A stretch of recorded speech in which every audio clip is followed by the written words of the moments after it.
Now to the latest on the coronavirus. The CDC says a more infectious variant, first identified in England, is now the most common COVID strain in this country.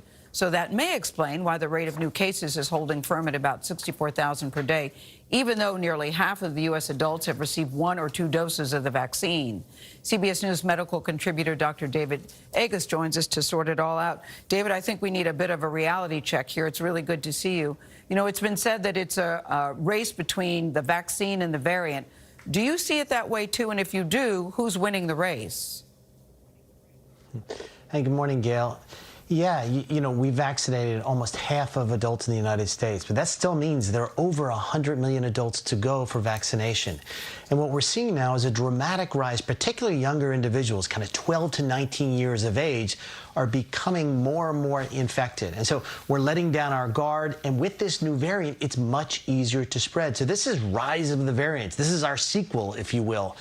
And it is certainly scary. A couple of months from now, we will be in a much better situation with vaccinations.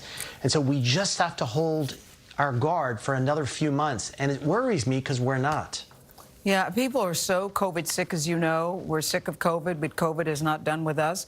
And I know there's light at the end of the tunnel, but we're still in the tunnel. And I think that's a message that people really need to understand.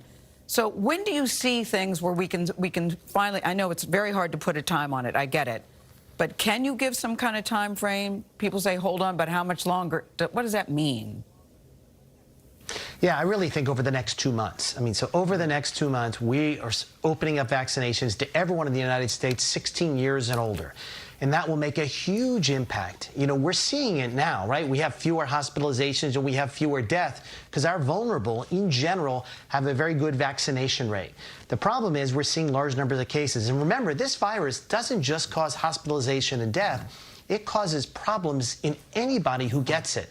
So we're really worried about the virus. Even in young individuals who are mildly symptomatic, they can have long-lasting effects. Yeah, but now it's increasing in kids. You know, kids used to be, you think immune, but that's changing. Why?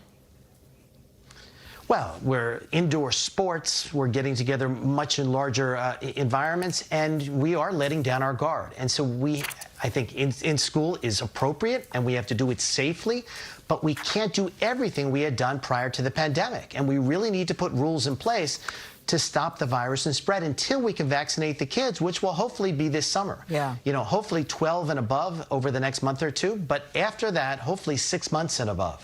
All right, David Agus, thank you so much for joining us this morning.